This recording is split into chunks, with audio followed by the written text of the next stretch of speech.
ជំរាបសួរអ្នកទាំងអស់គ្នាស្វាគមន៍វិលត្រឡប់មកកាន់វីដេអូរបស់ខ្ញុំទៀតហើយអញ្ចឹងថ្ងៃហ្នឹងគឺយើងមកបន្តសាច់រឿងរបស់យើងទៀតតែមុននឹងឈានចូលទៅដល់វីដេអូស្រាប់តែអ្នកគ្នាកុំភ្លេច Subscribe Channel ឲ្យខ្ញុំម្នាក់មួយផងដើម្បីជាកម្លាំងចិត្តនៅក្នុងការផលិតវីដេអូបន្តទៀតអញ្ចឹងតពីភាគមុនយើងបានដឹងហើយថាអ៊ីប៉ូគឺគាត់មានប្រកួតដំបូងរបស់គាត់មួយដែលគាត់ត្រូវប៉ះជាមួយនឹងកីឡាករម្នាក់ដែលមកពីក្លឹប Nishikawa និងមានឈ្មោះថា Yusuke Oda យ៉ាគីក៏បានប្រាប់ទៅកាន់អ៊ីប៉ូថាកីឡាករម្នាក់ហ្នឹងគឺមានអាយុ21ឆ្នាំនិងឆ្លងកាត់ការប្រកួតចំនួន5ដងនិយាយទៅគេត្រឹមតែចូលធ្វើជាអ្នកបដាល់ដែរទេដោយសារការប្រកួតរបស់គាត់គឺត្រឹមតែ5ដងឯងហើយប្រវត្តិការប្រកួតហ្នឹងគឺធ្លាប់ផ្ដួលគូប្រកួតហ្នឹងឲ្យដួលសន្លប់ចំនួន3ដងដោយការប្រើប្រាស់ដៃស្ដាំរបស់គេហ្នឹងអញ្ចឹងក៏បានបន្តប្រាប់ឲ្យអ៊ីប៉ូហ្នឹងប្រយ័ត្នជាមួយនឹងដៃស្ដាំរបស់អូដាដោយសារតែគេប្រកែកខាងដៃស្ដាំហ្នឹងឯងនៅឈុតបន្ទាប់យើងបានឃើញថាអ៊ីប៉ូបានជួបជាមួយនឹងអូហ្គីនិងគីម៉ូរ៉ាអ៊ីប៉ូបានសួរទៅកាន់អូហ្គីថាតើគាត់ស្គាល់គូប្រកួតរបស់ខ្លួនណាដែលមានឈ្មោះថាអ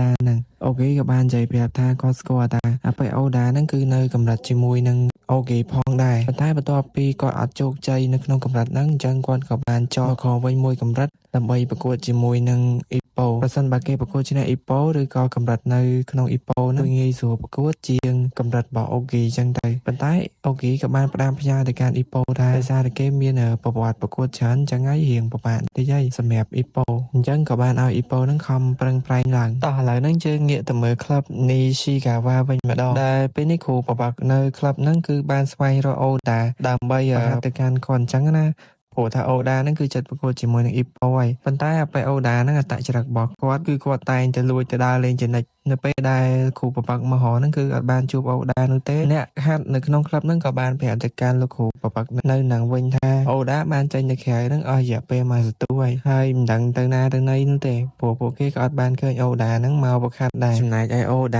វិញពេលនេះគឺគាត់កំពុងតែអង្គុយនៅក្នុងហាងកាហ្វេមួយជាមួយនឹងមិត្តស្រីរបស់គាត់ដែលមានឈ្មោះថារីកូពេលហ្នឹងរីកូបានប្រាប់ទៅកាន់អូដាថាតើអូដាហ្នឹងគឺអត់ទៅប្រខាត់នៅក្លឹបវិញទេមែនហេតុអីបានមកអង្គុយផឹកកាហ្វេជាមួយនឹងនាងអញ្ចឹងព្រោះឮថាអូដាហ្នឹងគឺបានប្រកួតនៅកម្រិតក្រោមមួយទៀតហើយអញ្ចឹងហើយការសម្រក់ទម្ងន់គឺកាន់ត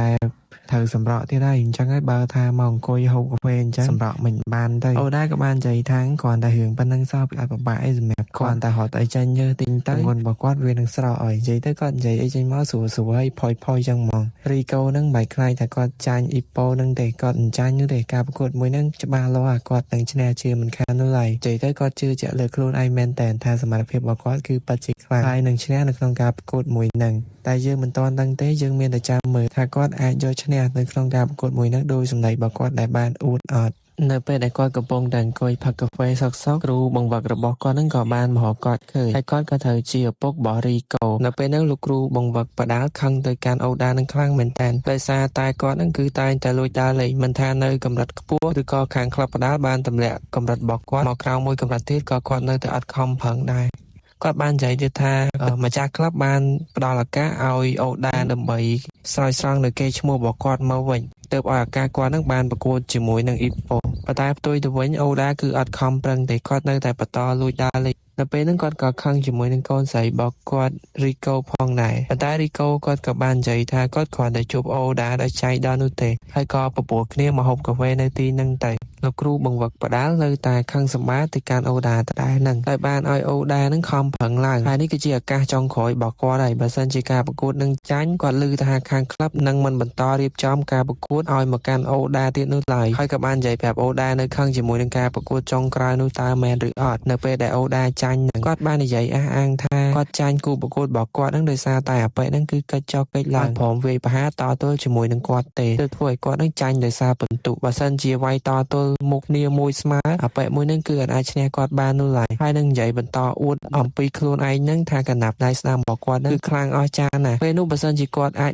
មកគូប្រកួតរបស់គាត់ត្រឹមតែមួយដៃស្ដាំរបស់គាត់ហ្នឹងគឺគាត់អាចយកជ័យជំនះដោយបានផ្ដួលដៃគូប្រកួតរបស់គាត់ហ្នឹងឲ្យស្លាប់ភ្លាមយកតែម្ដងលោកគ្រូបង្វឹកក៏បានព្យាយាមប្រាប់ទៅកាន់អូដាអំពីរឿងមួយចំនួនផងដែរថាការប្រកួតគឺមិនមែនផ្ដោតសំខាន់ទៅលើការផ្ដួលគូប្រកួតឲ្យសន្លប់នោះទេផ្ទុយទៅវិញគឺប្រើប្រាស់នៅវិធីសាស្ត្រគ្រប់បែបយ៉ាងតាមរយៈការហាត់បដាល់ហ្នឹងយកទៅផ្ដួលគូប្រកួតដើម្បីទទួលបានជ័យជំនះអាហ្នឹងគឺជារឿងពិតប្រាកដនៅក្នុងវិស័យប្រដាល់មួយនេះហើយ នឹងបន្តនិយាយគម្រាមទៅកាន់អូដាទៀតបើសិនជាការប្រកួតលើកនេះអូដានៅតែបន្តចាញ់ទៀតអញ្ចឹងកូនស្រីរបស់គាត់នឹងគឺមិនអនុញ្ញាតឲ្យអូដានឹងជួបទៀតទេហើយក៏មិនឲ្យអូដានឹងរំពឹងថាបានជួបនាងទៀតនោះដែរនៅវគ្គបន្តបន្ទាប់យើងបានឃើញថារីកូកំពុងតែឈរមើលអូដារត់ហាត់ប្រាណដើម្បីធៀបប្រកួតនឹងតែនៅពេលដែលគាត់រត់ហាត់ប្រាណសុកហ្នឹងគាត់ក៏បានរត់ទៅដេកនៅលើបងបាត់ទៅតែធ្វើឲ្យរីកូនឹងគឺខកចិត្តជាមួយនឹងអូដាខ្លាំងមែនតើហើយគេក៏បានលេងទៅកាន់ឈុតមួយទៀតនៅពេលនោះរីកូបានចូលទៅញ៉ាំមីនៅកន្លែងដែលអូហ្គីនឹងគឺធ្វើការនៅពេលជាមួយគ្នានោះ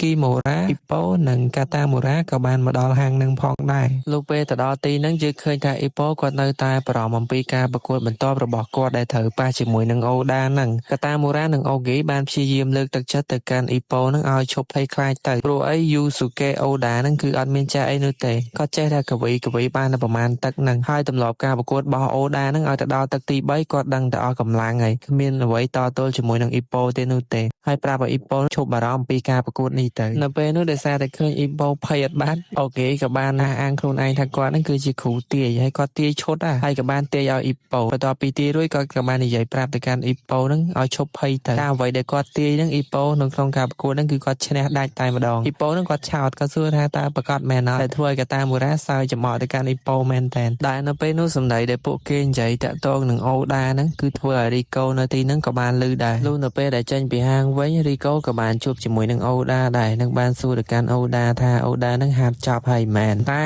អូដាក៏បានប្រាប់ថាគាត់ហាត់អត់បានចប់នោះទេហើយគាត់និយាយថាគាត់ខ្លាំងស្រាប់ហើយមិនហាត់អីទៀតនោះឡើយតែធ្វើឲ្យរីកូនឹងគឺខឹងអូដាខ្លាំងមែនតែនហើយនាងក៏បាននិយាយពាក្យមួយដែលធ្វើអូដានឹងឈឺមែនតែនដោយនាងបាននិយាយថាការប្រកួតបន្ទាប់នឹងបើសិនជាអូដាចាញ់នៅក្នុងការប្រកួតនឹងគាត់នឹងបែកគ្នាអំពីអូដាហើយនឹងមិនអាចត្រូវគ្នាវិញបាននោះទេហើយក៏បាននិយាយប្រាប់ទៀតថាតើលោកមានដឹងទេថាគូប្រកួតរបស់លោកពេលនេះនឹងមិត្តភក្តិរបស់គេបាននិយាយអីខ្លះអំពីលោកថាលោកនឹងគឺជាមនុស្សដែលកំសាកនឹងគួរឲ្យអាណិតខ្លាំងមែនតើថាពីមុនមកនឹងអូដាគឺមិនមែនជាមនុស្សអញ្ចឹងទេអ្វីត្បិតថាពីមុនអូដាក៏លួចដើរលេងនឹងខូចខលដូចជាពេលឥឡូវអញ្ចឹងប៉ុន្តែឲ្យតែពេលនិយាយពីរឿងផ្ដាល់និងដល់មកប្រខាតអូដាគឺគាត់អត់ដែលអវត្តមាននោះឡើយហើយខំប្រឹងប្រខាតជារៀងរាល់ពេលដែលមិនដូចជាអូដានៅពេលឥឡូវនឹងទេហើយនាងក៏សូមវល់ឲ្យអូដាភ្ញាក់ខ្លួនមកវិញមកបន្ទាប់ពីនិយាយរឿងទាំងអស់ហ្នឹងហើយនាងក៏បានរត់ចាក់ចេញអំពីអូដាទាំងទឹកភ្នែកចំណែកអូដាគាត់ក៏ឈឺចាប់ដែរបន្ទាប់ពីលើពាក្យសម្ដីទាំងអស់ហ្នឹងគាត់បានស្បល់សច្ចាថាគាត់នឹងផ្ដួលអ៊ីប៉ូនឹងឲ្យស្លាប់យកតែម្ដងនៅក្នុងការប្រកួតជើងហ្នឹងចំណែកឯអ៊ីប៉ូវិញពេលនេះគាត់កំពុងតែត្រឡប់ទៅផ្ទះវិញជាមួយនឹងកាតាមូរ៉ាពេលហ្នឹងអ៊ីប៉ូឆ្ងល់មែនតើថានៅពេលដែលអូគីទាយសំណាងឲ្យគាត់នឹងហេតុអីបានជាកាតាមូរ៉ាសើច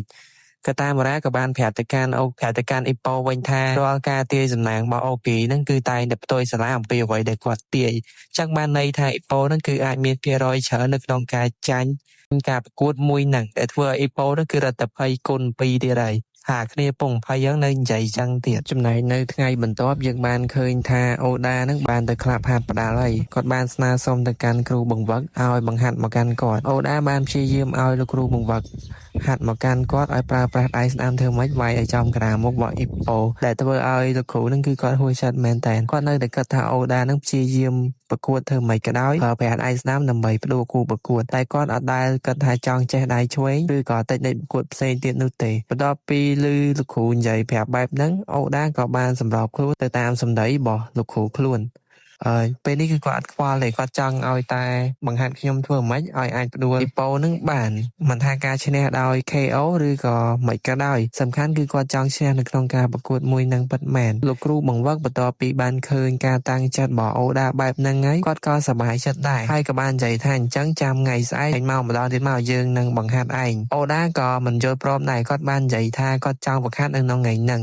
ចំណែកឯអ៊ីប៉ូវិញពេលនេះក៏គាត់ខំប្រឹងហ្វឹកហាត់ដូចគ្នាដែររហូតទៅដល់ The Master បាននិយាយប្រាប់ទៅកាន់អ៊ីប៉ូថាកុំឲ្យអ៊ីប៉ូនឹងខំប្រឹងហាត់ពេកព្រោះវាអាចប៉ះពាល់សុខភាពរបស់អ៊ីប៉ូប៉ុន្តែអ៊ីប៉ូក៏បានតបទៅកាន់គាត់វិញថាការធ្វើបែបនេះក៏បានជួយកាត់បន្ថយសម្ពាធដែលភ័យខ្លាចពេលឥឡូវនេះបានមួយចំនួនធំពិតមែនតែធ្វើឲ្យគាត់នឹងគឺមានកម្លាំងចិត្តជាងមុននៅពេលនេះរីកូបានមករកអូដាដល់ក្លឹបរបស់គាត់នៅពេលមកដល់គាត់បានជួបជាមួយនឹងឪពុករបស់ខ្លួនដែលគាត់ទើបតែមក ពីវខាអូដានឹងឲ្យហត់ហាត់ប្រានព្រោះអីកម្លាំងរបស់អូដានៅខ្សោយពេកបន្ទាប់ពីប្រកួត3ទឹកហើយគឺធ្វើឲ្យអូដានឹងឲ្យកម្លាំងមែនតើអញ្ចឹងហើយនេះគឺជាចំណុចបន្ថែមសម្រាប់អូដាឲ្យគាត់ខ្លាំងលើសដើមបានលោកគ្រូបង្វឹកក៏ឆ្ងល់ដែរថាមួយរយៈពេលហ្នឹងអូដានិងរីកូគឺអត់ដែលបានជួបគ្នានោះទេរីកូក៏បានប្រាប់ទៅវិញថាអូដាគឺអត់ព្រមជួបជាមួយនឹងនាងនោះទេរហូតដល់ចប់ការប្រកួតមួយហ្នឹងដែលធ្វើឲ្យលោកគ្រូបង្វឹកគឺគាត់កាន់តែសប្បាយចិត្តទៀតព្រោះនេះគឺជាការបដិញ្ញាចិត្តរបស់អូដាខ្លួនឯងមិនយូរប៉ុន្មានថ្ងៃថ្លឹងទម្ងន់ក៏បានមកដល់យើងឃើញថាពួកគេទាំងពីរនេះគឺអាចសម្រោទម្ងន់បាននៅកម្រិតដូចគ្នា